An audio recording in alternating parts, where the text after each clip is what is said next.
We thought you were still lost in traffic, Karl. Does I this was. microphone work? No. No? Push on. I did. Yep. Now it's Is it on? No. Yes. Well, I got the on. It is. It is on. Okay. Good. A few practical things.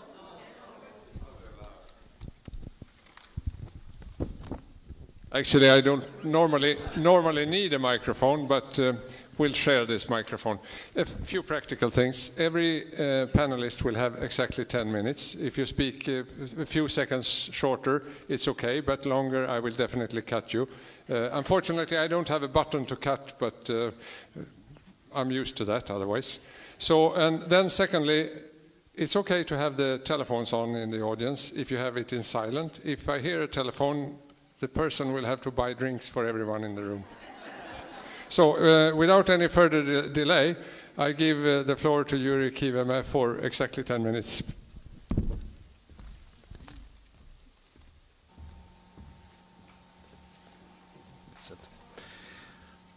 Excellencies, members of parliament, ladies and gentlemen, my dear audience, I must honestly confess that I cannot, the major core topic of tonight's conference, to speak in 10 minutes. So sorry, Göran, I will take 6 minutes extra.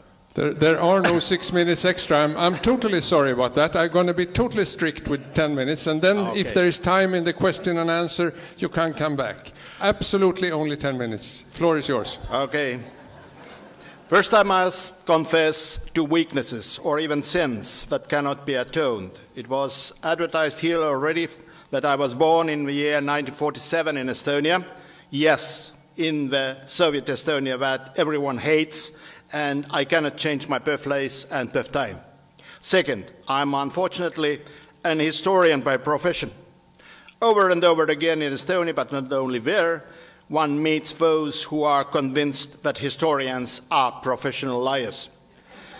However, I've learned from Marc Bloch, the famous medievalist, a distinguished French Jewish scholar, whom the Nazis shot in 1944 for taking part in the resistance, that the task of a historian is not to judge the past, but to explain it. But historians also remember. For years I have been haunted by a memory picture from my early childhood, an image that keeps returning. The image comes from my childhood home, a simple Estonian farmhouse in Pärnumaa.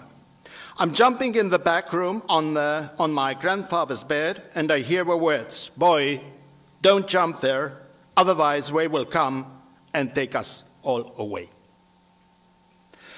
The scene has been preserved in my memory in an incomplete form, and nothing can help me restore the missing details. It is not difficult to conclude that the warning, frightening message refers to the deportations that took place in Estonia when I was a child. More precisely speaking, the deportations of March 1949. Although our family remained untouched by the Great Deportation, we lived in a state of tension and fear for a long time after the end of March 1949. Indeed, I think that this is my earliest memory, which probably dates from sometimes in the spring of 1949, definitely not as late as that summer. I have some doubts that a little boy who in April or May this year was a year and 8 or 9 months old could be so disobedient that his grandfather had to frighten him with a great threat of deportation.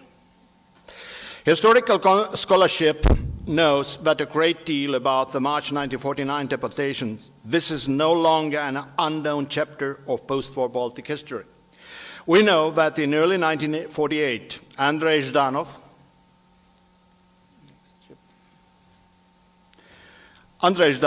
secretary of the Central Committee of the Communist Party of the Soviet Union, received a report from the officials who had inspected the situation in the Baltic republics, which claimed that the formation of kolkhozes in the Baltics was being hindered by bourgeois nationalists and their armed gangs.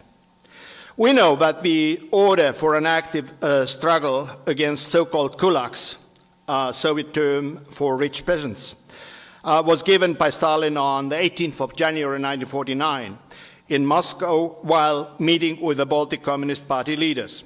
In Stalin's word, here below, we shall deport them, but this must be done fast so that the issue will not be worrying the villagers much longer, end of quote. That same day, the decision to carry out the deportation was made in Moscow at the session of the Politburo of the Communist Party. And 10 days later, by the Council of Ministers of the Soviet Union. This decree has a horrifying title, a long one, on the deportation of kulaks and their families, and so on, and so on, and so on. We know that in total, 87,000 people were to be deported. Next one.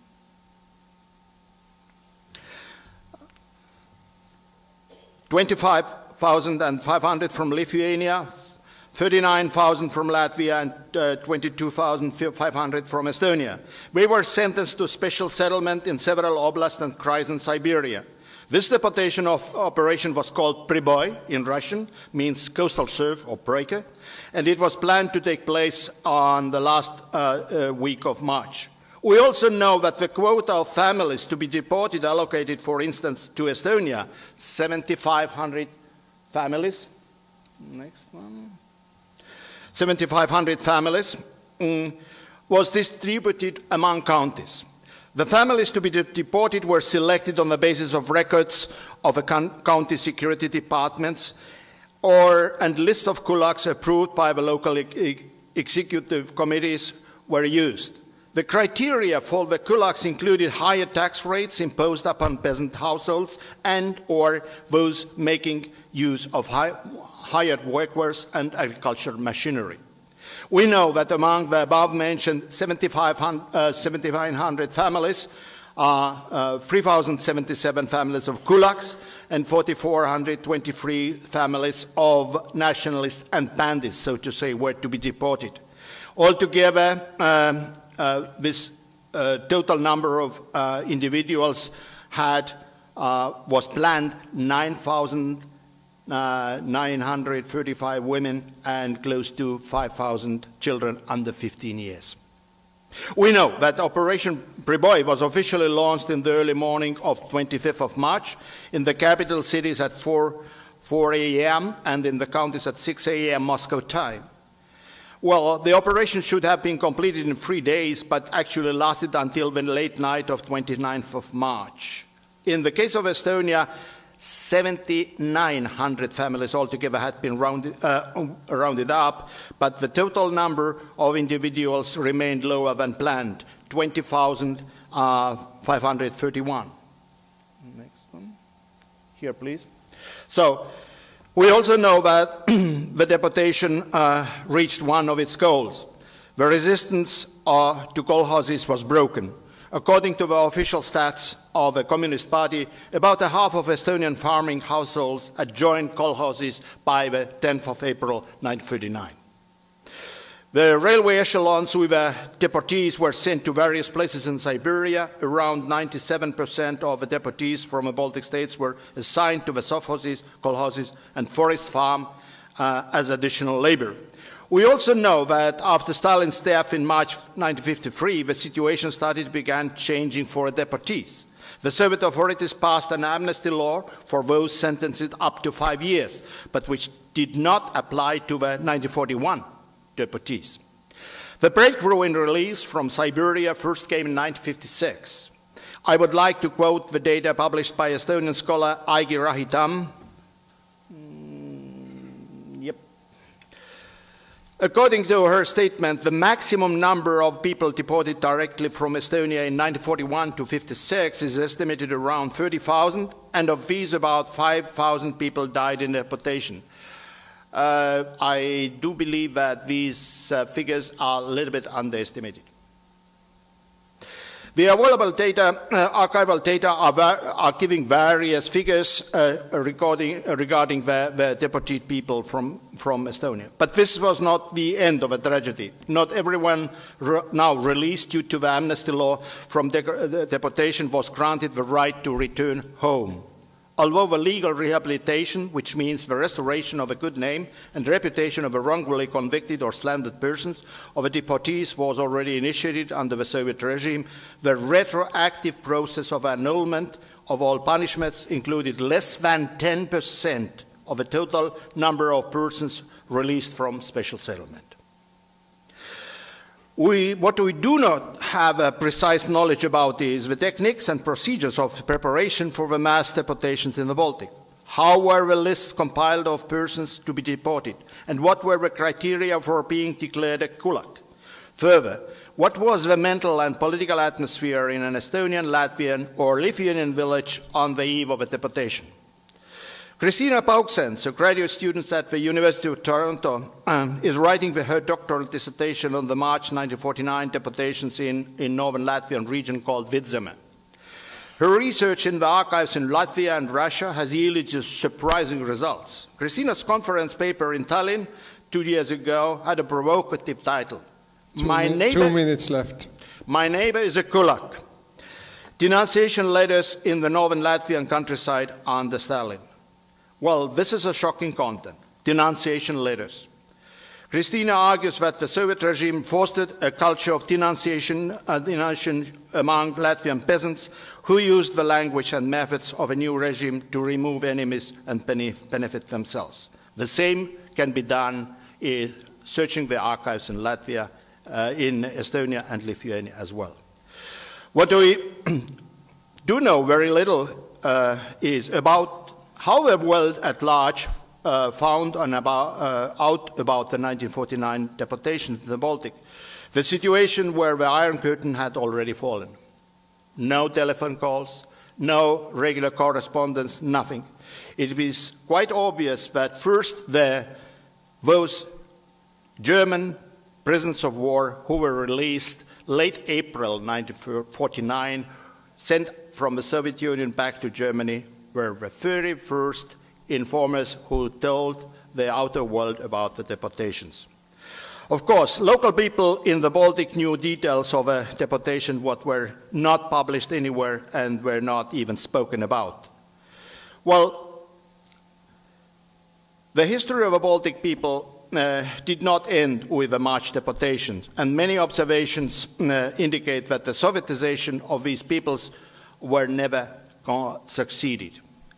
I know that there are several historians who will disagree with my opinion, but there are so many evidences. Although, already 4 years later, hope was revived again and changes began to take place. Time is over. Yep, one more now.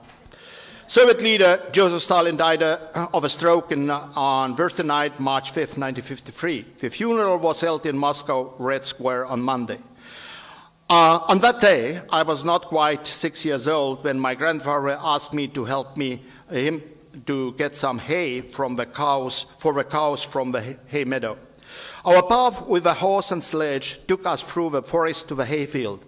There was still some snow left on this cloudy but mild day in March. Having packed our good load of hay on the sledge, we were on our way back, sitting on the top of the hay, when the horse reached the narrow forest road. At the point where a pine root crossed it, the nearby factory whistle sounded.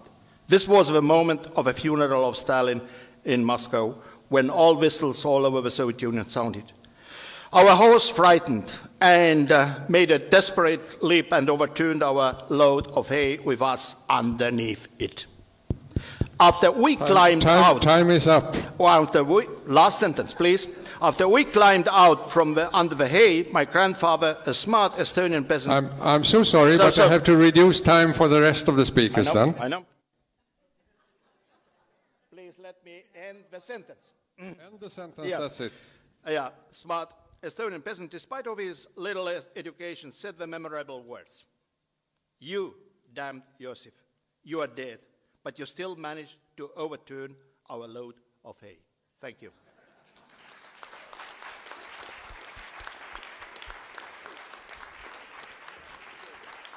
Okay, Karl Altau is next. Do you want to sit or stand? You'll stand, okay, you've got 9 minutes. Well, that was the almost being late penalty, right? So I came a little underdressed. My tie is with Markus Kolga somewhere in a bag. I wanted to thank Markus and everybody else who helped organize this. I see Piret Norhani here in the front row, so thank you everybody who was involved, and to my co-panelists here. Just got in from Washington. If you don't know, or maybe it wasn't mentioned, that my parents are Estonian. They came to the States in the early 1950s. You might also notice, I don't know if you can see in the back rows, but I'm wearing the Ukrainian colors. I got this actually from a Baltimore Estonian family, if you know the Sarapiks who live in Baltimore. The first demonstration that we organized in Washington on behalf of, in solidarity with the Ukrainians was on March the 2nd last year. And I know you've been very actively involved here in Toronto in supporting the Ukrainians, and we've continued to do that. Actually, yesterday we had a big rally at the White House in support of Ukraine. Over 500 people showed up. And one of the Ukrainians I remember who's been very active on giving relief or gathering relief items for the families of the war dead there. He just said that we're exhausted. We're going 24/7, and that was just a message to me that as Baltics we know what we're up against, and Dr. Kivimäe just mentioned what the past was. We remember that, and we can't forget that. It's so important, and we have to stick with the Ukrainians as much as we can. So that's really what we've been doing in Washington. Very briefly. I don't know if Bill Browder's in the audience now, but we'll all be listening to him later. I see a hand raised there in the back. Hello, Bill. A few years ago, thanks to Bill Browder and the great tragedy of Sergei Magnitsky, we, as the Baltic American community in Washington, began to support the Magnitsky sanctions legislation, and so glad to hear that it passed now in the House of Commons. That's really fantastic news. Better late than never, but it's a great step forward. 2 or 3 years ago, I was thinking in my long drive from Washington today that Magnitsky was a single tragedy. He was one person who the regime basically ate, killed. And there were just individuals back then, but now we see, and going back to Ukraine, there are thousands, and there are thousands of people who have sacrificed their lives. I mean, not only in Ukraine, but the Russian soldiers who are going there and fighting and getting thrown into the meat grinder, and who are not even buried properly, and little is known about them. I just wanted to go over very quickly about three things that really are the base of many of our Baltic American actions in Washington, D.C., and those are the three important dates. Of course, March the 25th, which we just commemorated in Washington at the Victims of Communism Memorial.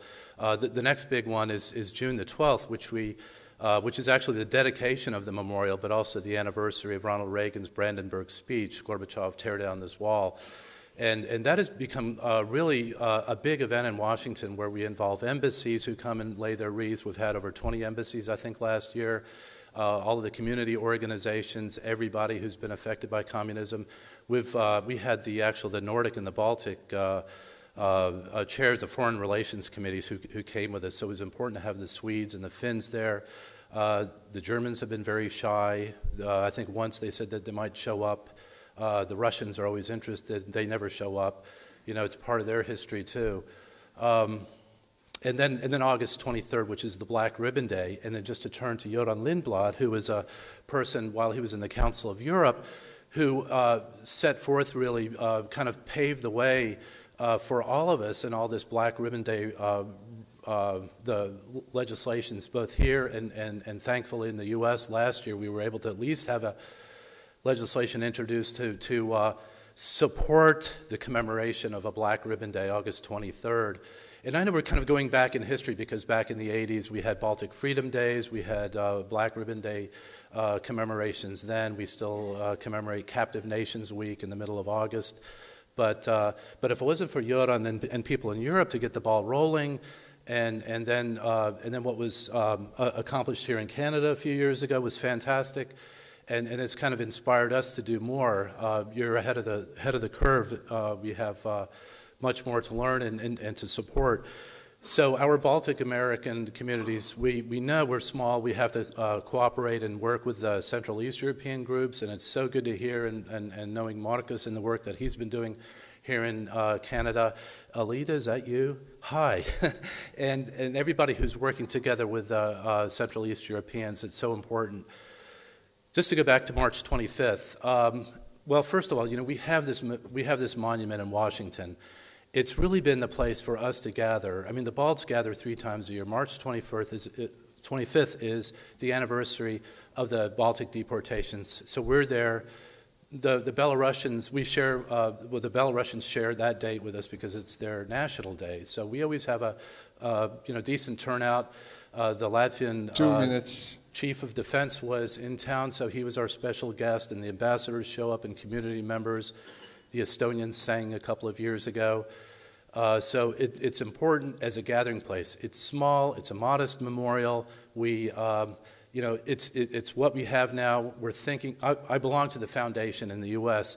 We have plans to build a museum, and there's a new energetic team that's there that's doing a lot online. You should see it right now. There's their new blogs and video materials and things like that. Markus Kolke was really instrumental in getting so much done initially with the foundation and creating a virtual museum. I'm sure you all know about that. But so this is just a message that we have to stick with the Ukrainians. We're doing all that we can in Washington. We have a J-Banks Baltic conference in just 3 weeks where actually President Ilves has just announced that he's going to come and speak there. We have an panel on Russian disinformation. So we have people who deal with this topic. Actually, just heard the other day, you might be interested in that Liz Wall, you might remember, was the RT journalist who defected to our side. She's going to come and speak at the conference too. So we're really excited about that. And Marcus will be there. We talk about defending Ukraine. What's behind all this in Russia, and what the West's response can be. That's really all I can say. Remember the people, our forefathers who have passed. And my mother-in-law was March 25th deportee too. She spent her golden years in Siberia and in the Far East, and then she came back to Estonia, and she taught me how to drink vodka. That's all I have to say. Maybe I have a couple seconds. That's good, exactly timing. Thanks. A second. So, thank you. Next speaker is Ludwik Klimkowski. You have also got 9 minutes.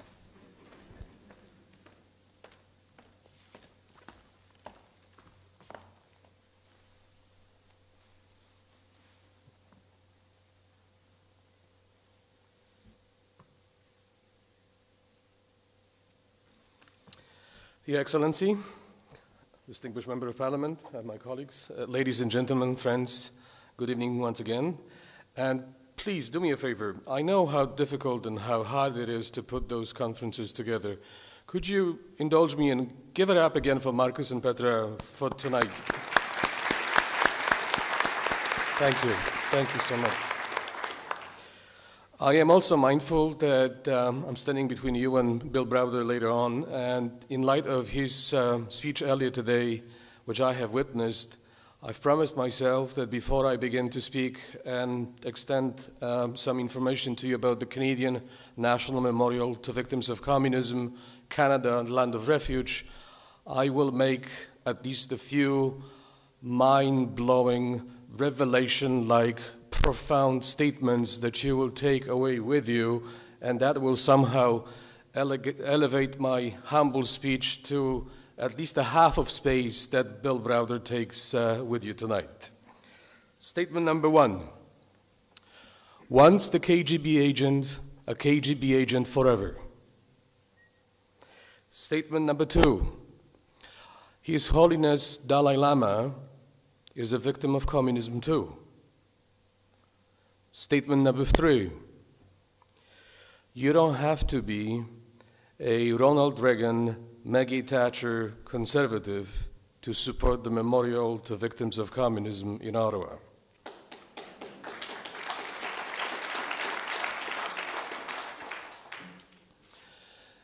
Let me expand on that.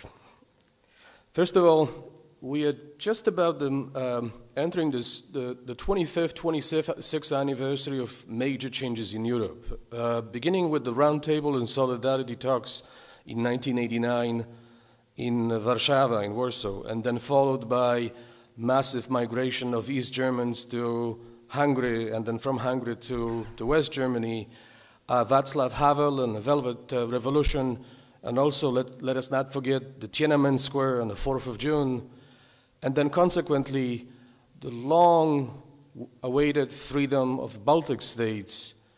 We, you and me, we thought that communism is over. But I always ask myself a question: where did the communists go? What happened to them? And we don't have the answer for that, except that our experience, unlike the experience of Shoah, of the Holocaust, of the Second World War, we did not have any closure.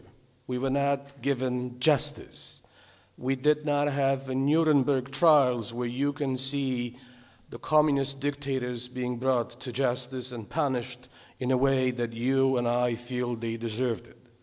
As a result of that, the massive migration of people like you who left after the Second World War or any time in between, and who are a Canadian mosaic today.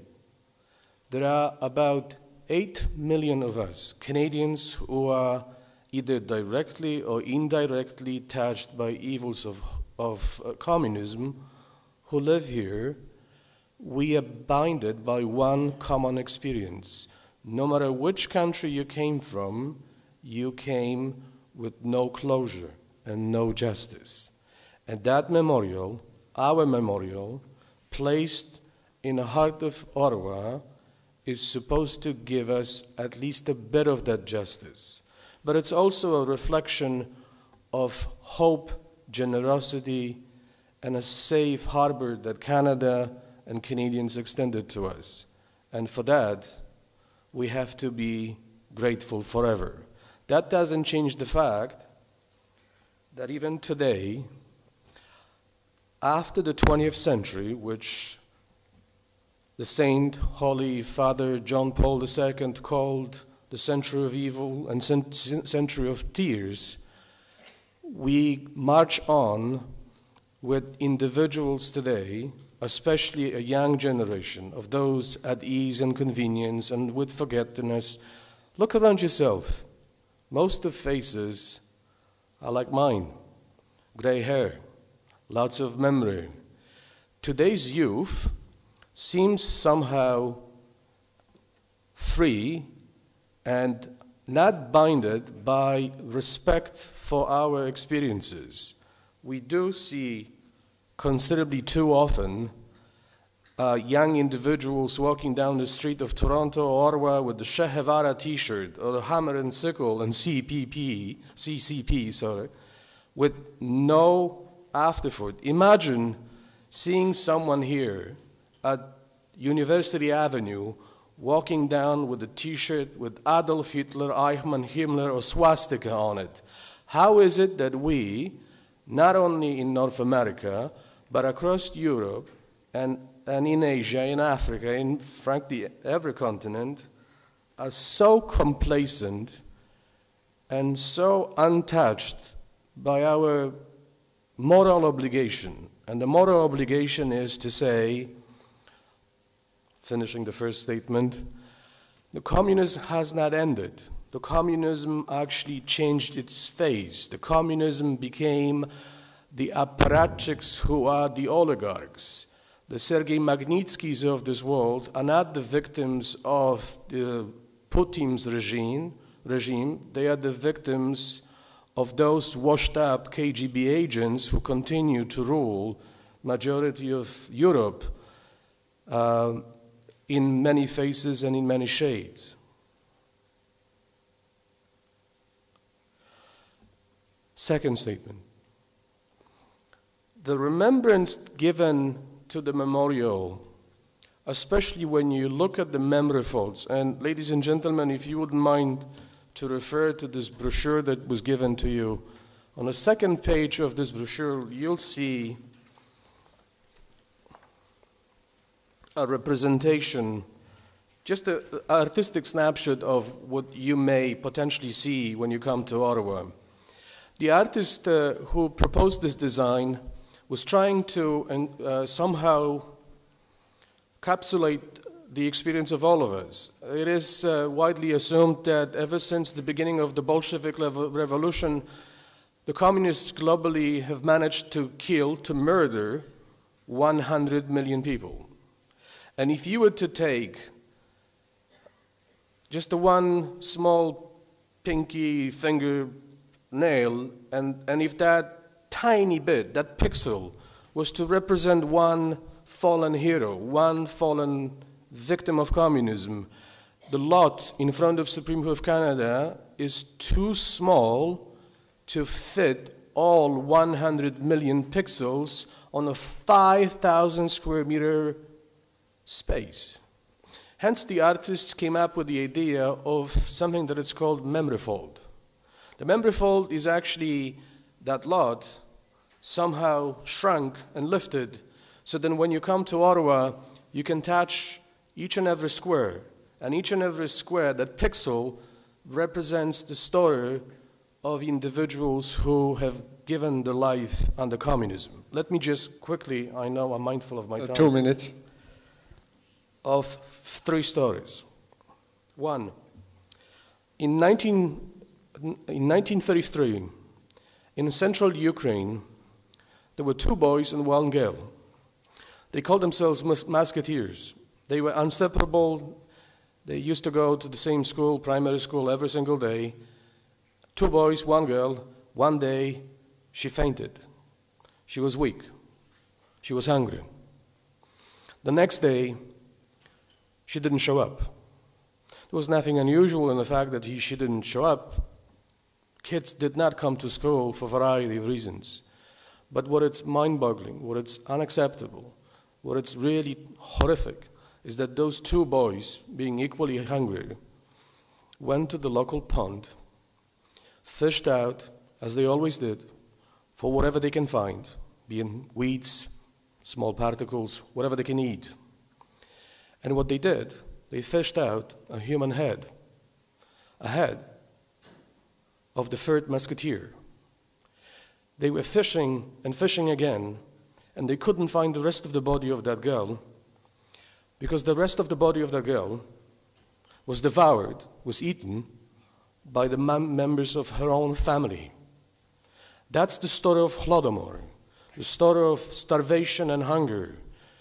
We dehumanize the experience of people who come to Ottawa to commemorate the memory of all of us because we don't think of those stories.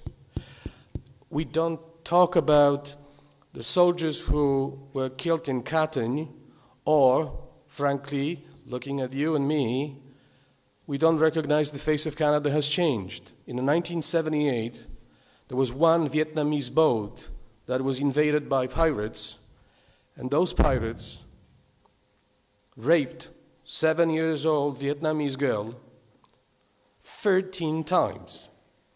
And not to leave any witnesses or any proceeds of crime, they actually dismembered every single limb of that little child and threw that child into a Chinese sea. Time is up. What I'm getting at is that the memorial to victims of communism, Canada Land of Refuge, will be built in Ottawa, and it will be dedicated to people like them, because the descendants of all 3 live here in Toronto, free among us. They do celebrate Canadian life, and I hope that you will join many thousands of Canadians commemorating that memorial as well. Thank you.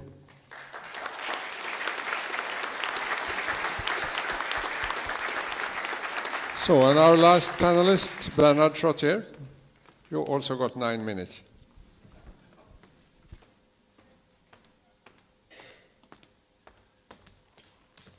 If it's any consolation, Göran, I'll be brief. I've given some of my minutes to some of my fellow panelists. Excellency, fellow panelists, distinguished guests, ladies and gentlemen, good evening, bonsoir. Ludwik and Alida and others, this monument to the victims of communism in Ottawa, it's been a journey.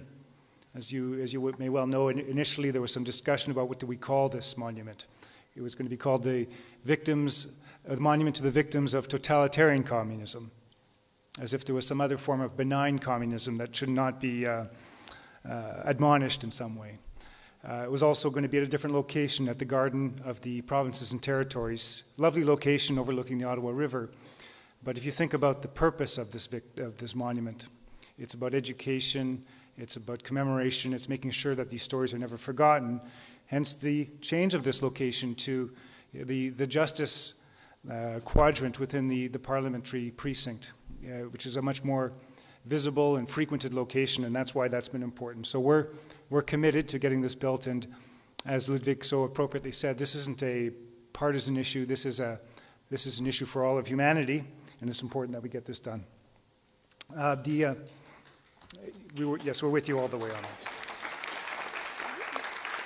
I'm just going to talk about some things the government of Canada is doing, but it's really not the government. It's really what Canada is doing as a society in two areas, and then I'm going to leave you with 4 questions to think about over the course of this conference. So the 2 things is in that area of education. So we've already talked about this monument to the victims of communism. I think another important landmark for Canada is the Canadian Museum of Human Rights in Winnipeg, which just opened its doors in September. It's in Winnipeg, Manitoba. It's one of our few national museums that are outside of Ottawa. And I highly encourage you to visit this museum. I'll admit I was a skeptic initially. I saw during the conception of this museum battles between different groups about which stories would be told, which ones wouldn't be told enough, and this kind of squabbling going on, which when you think about it, that groups within Canada would be fighting over a human rights museum, but that was what was arising. And then I visited the museum, and I realized it's not a history museum. Actually, last week I was in Washington, and I was with my 15-year-old son, and we visited the United States Holocaust Memorial Museum, which is a fascinating museum, very moving. My 15-year-old son was very moved. He'll never forget that experience. But what's different about the Museum of Human Rights is that it's not about history. It abstracts the concept of human rights to a higher level. And even just the architecture itself of this building with the alabaster and the way the light reflects off the walls and actually seems to cause some of the stone to glow, it really causes one to think about this concept of human rights and this universal theme of respect for human rights and how Canada is not a perfect society, but we're a beacon in the world when it comes to human rights. And so I highly encourage you to do that. You know, in terms of our schools, which are really run by our provinces, I'm really delighted that genocide and human rights and deportations are taught now as part of the curriculum in most provinces. It's very important. The second area I want to talk about is what is Canada doing today? Reassurance measures in the Baltics, in Ukraine, in Romania, in Eastern Europe. You know, the Royal Canadian Air Force was deployed in the Baltics recently, just demonstrating our solidarity with the Baltics. The Canadian Army is conducting exercise in the Baltics and in Poland.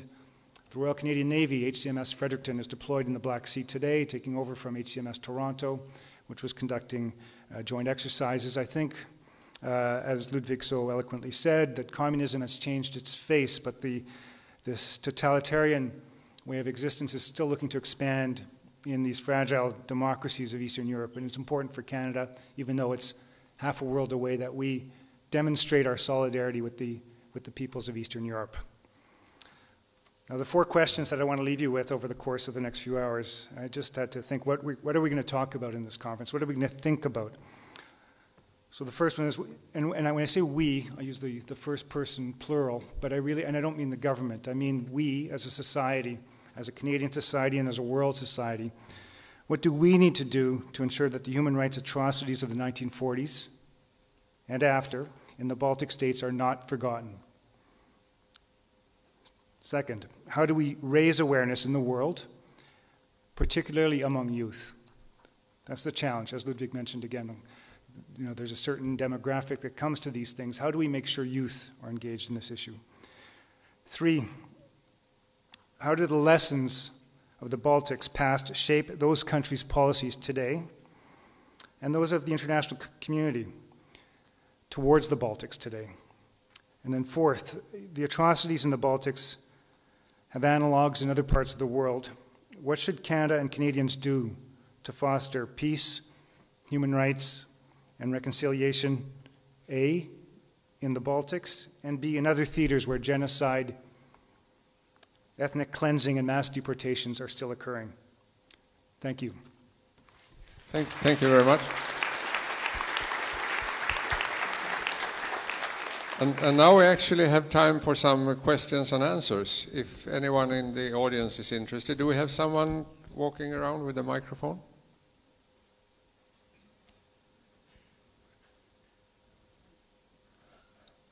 Anyone that's interested in putting a question? Yes, we have a gentleman down there. I can just...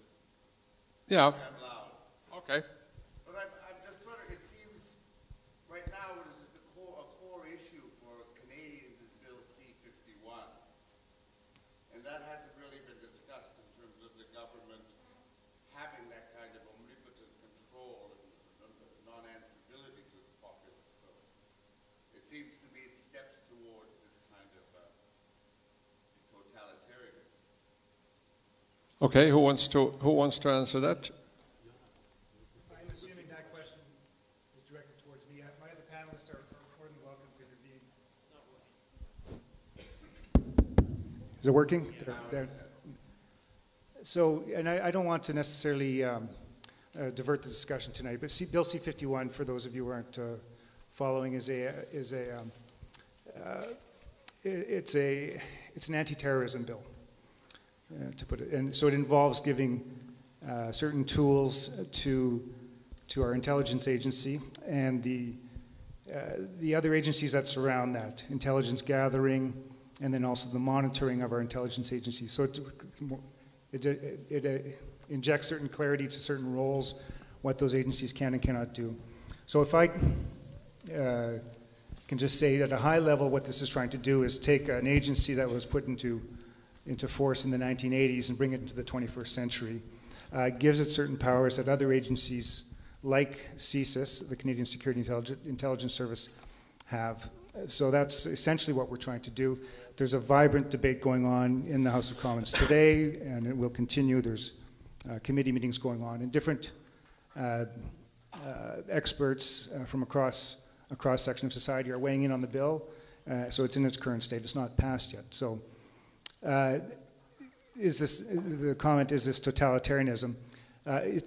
These are the kinds of powers that other Western liberal democracies have with their security agencies. So I'd say totalitarianism would be, respectfully, would be an exaggeration. Are you referring to the United States? Well, yes, I guess, I don't think anybody in this audience would say the United States is a totalitarian country. Would you mind if I was to add a couple of things? Look, I sincerely appreciate that question. I think the question is valid. But I'm mindful of the situation where I was interviewed by CBC for the purpose of discussion about the memorial to victims of communism. And the journalist of CBC asked me how I feel as a first-generation Canadian, an immigrant in this country, how do I feel about the immigration policy of this government when it comes to refugees from Syria? It's a valid question. It's equally valid question to your question, but it's not for tonight. Your question takes away a precious time from what needs to be discussed here. And what we need to discuss is not only experience of the Baltic countries in 1949, but also how that and those events influence the life and politics of all of us here today. Do we have any other questions? I have a question, but it's directed. It's not directly involving the repressions of and the deportations of March 1949, and it's directed to Parliamentary Secretary. Regarding the membership of the Baltic countries in NATO, I think a lot of our security has come, as Balts has come from a feeling that Article 5 would protect any possible little green men or whoever might come into the Baltics as they have gone into Ukraine. Would Article 5, however, if it's some kind of more insidious, overt operation, would it perhaps limit the protection that the Baltic states might perceive themselves as having? And that's probably of a concern to us. Sure. I'm happy to comment on that, and I'm happy to have my fellow panelists answer some questions on that too. I'll share my observations about NATO discussions and Article 5 in particular, which is collective security. Over the past few years, we've had discussions about not just the current state of NATO, but also NATO expansion into countries like Georgia and Ukraine. And within NATO, there are certain countries that are, call them more hawkish about NATO expansion and more rigorous in terms of the enforcement of things like Article 5. And those countries are the United States, Canada, and the United Kingdom. The three most, I call it, assertive when it comes to NATO. Germany, it is noted, it does not want to see any further NATO expansion and is probably the least assertive right now when it comes to actually making sure that the Article 5 clauses are enforced. And most observers would say it's for economic reasons. Germany has some significant economic interests within Russia and don't want to do anything that might disturb that. It's just an observation. Other people might interpret the situation differently, but that's what I've observed.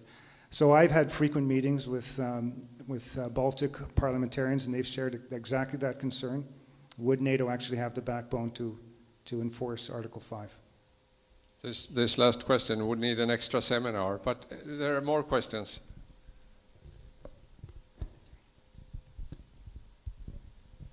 Hi. Whoa, it's good. My question just popped into my mind maybe 4 minutes ago. About 50 years ago, a bit more, JFK mentioned his doubts about whether liberal democracies can survive communism and authoritarianism. Then about 20 years ago, Francis Fukuyama pretty well said that liberal democracies are, by default, they cannot lose, they will win. It's the end of history. Today,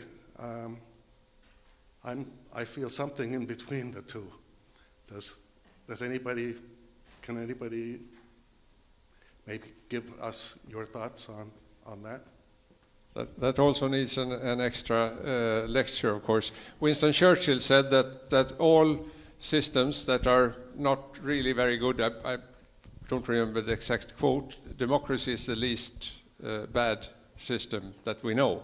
So no one has come up with any system that is actually better than the liberal democracy in order to have people getting the influence. We have three legs to stand on. That's democracy, rule of law, and human rights. We cannot have only one or two of them. We need all three to build a real liberal democracy. That's a very short answer. We can talk more in the break. Anyone else? We have time for one more question. Hello? I think not nearly enough was made out of something very unique to the Baltic states that could have been a lesson to the world globally. And it was documented in a documentary a few years ago called The Singing Revolution. As far as attracting young people, I think this is also a way to go, because everybody I know that has seen this movie is inspired, and in a very positive way. The Baltics basically sang their way to freedom. There were hardly any deaths. Latvia suffered some. But in general, it was a non-violent revolution by people. And why on earth this has not been taken up by liberal democracies as a laboratory, as an example around the world of how peaceful resistance can work and especially this uplifting part of song. I don't know. I think that this would be very attractive to young people if it were more widely known, taught, and distributed.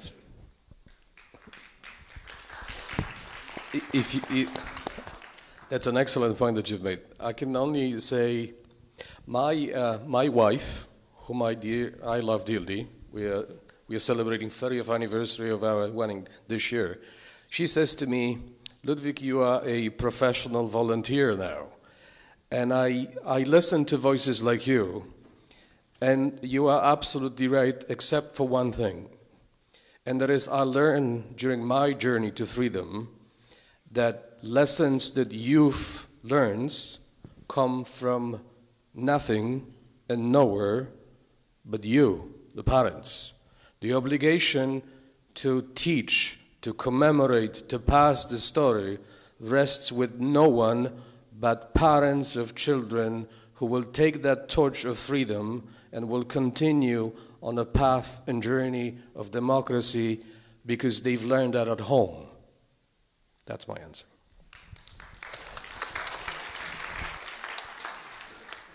And just something quickly to add to that, at this rally in Washington, D.C., in front of the White House yesterday that I mentioned with the Ukrainians, the Ukrainians are singing their national songs and their folk songs, and for somebody who doesn't really understand Ukrainian, the language, and who, as an Estonian, I'm embarrassed to admit that I'm not a singer either, maybe the only one, but they were singing, and we had some weather that was coming in yesterday. When they sang a couple beautiful songs, the clouds parted. Okay, that was very idealistic. I just had gone up to speak then. I said, well, the Baltics had the singing revolution, and it was okay. Maybe it's a little idealistic and everything, but we really, we do need some positive powers and influence. And I think the more you believe, the more the more things will happen if you work at it. And that was kind of my message to the Ukrainians too. It's like, okay, well, you're singing, the clouds went away. It's a lot of hard work. Well, the Baltics did it, so. Yeah, we have to end this panel now. I will just add to this last that I agree it is very much up to us, the older generations, to teach the young ones. In my hometown, Göteborg, we have between 100 and 150 fighters that have gone to the Islamic State and are now killing people.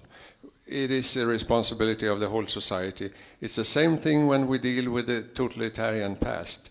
We really need to work on remembrance. That's why we in the platform of European Memory and Conscience are so keen on connect today with history, because otherwise we don't understand what's going on in Ukraine. Why the Russians think that they have the right to have this empire. It goes back to the 20th century and even to the 19th century. So therefore, we all have to work with this together. I thank the panelists. You were a bit shocked. I'm one of the few who have stopped Vytautas Landsbergis from speaking, so I'm sorry about that. But now we will go to the next event. That will be Irving Cutler introducing Bill Browder, and then I'll be back here to moderate the questions. Thank you so much.